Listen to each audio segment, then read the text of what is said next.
when I initially started this series, I can just say I prayed about it. I wanted to participate in a group art show called Raw Artists, and I was really praying and figuring out, asking God, what I should paint. And then it just honestly just popped in my head as far as, the gospel according to Nintendo, and I would do a series of paintings based on scriptures that focus on the gospel. So the first original series of paintings I did, it was just 4 of them, and I had no intentions on really going any further past that. I just used the scriptures found in the Romans Road, Romans 3:23, Romans 6:23, Romans 5:8, Romans 8:1, as well as Romans 10:9.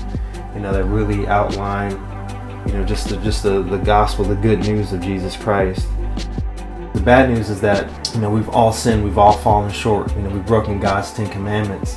And because of that, we deserve punishment, and that punishment is separation from a holy, completely loving God. But because of God's love for us, that's the good news. But the good news, the gospel, is that God loved us so much that, he did something. He proved his love through action when God sent his son Jesus Christ to die for our sins.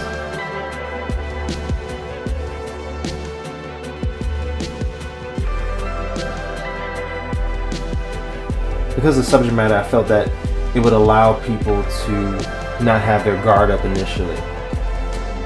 To make them open to at least see what the paintings are about. Not in a deceptive way, but in a way that, illustrated to people in a way that they maybe haven't seen before. But also to illustrate in such a way that it can elicit conversation when you have to explain what the paintings are about and, what's the heart behind it. One of the reasons why I like art so much is because it's so connected to its creator. I think that's part of the reason why I paint the way I paint, is that I don't want to hide my brushstrokes, because I want to make sure that people see that someone actually did do this and it wasn't an accident. It's the same way when I look at creation. I see there's clearly there's a creator, and I think sometimes people maybe feel that God may have hidden his brushstrokes too well.